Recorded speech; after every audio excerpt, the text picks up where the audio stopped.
এক ছিল ছোট্ট একটি টুনি পাখি। সে একটা বনে থাকত।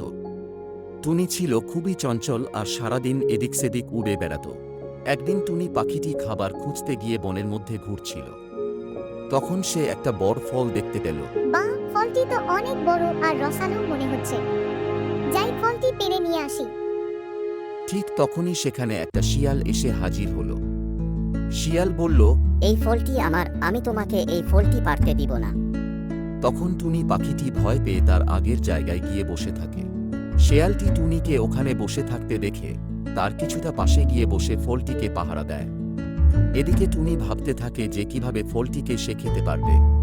তারপর টুনি বুদ্ধি খাটিয়ে শেয়ালকে বলে, আচ্ছা শেয়াল মামা, আমি আপনাকে একটা গান শোনাবো।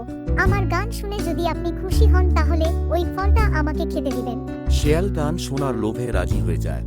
আচ্ছা, বলো দেখি তুমি কি গান গাইতে পারো, আমি এখানে শুয়ে তোমার গান শুনবো।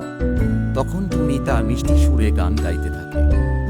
শেয়ালটি টুনির গান শুনতে শুনতে ঘুমিয়ে পড়ে। যাক, শেয়াল ঘুমিয়ে পড়েছে, এই সুযোগে ফলটি আমি পেড়ে নিয়ে আসি। তারপর টুনি পাখিটি ফলটি পেড়ে আনতে যায়। অনেক কষ্টে টুনি সেই ফলটিকে ছিঁড়তে পারে এবং তার সঙ্গেই নিয়ে সেখানেই খেতে শুরু করে।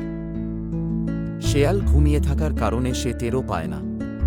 এই গল্পটি আমাদের শেখায় যে বিপদের সময় মাথা ঠান্ডা রেখে বুদ্ধি খাটালে যে কোনো সমস্যার সমাধান করা যায়।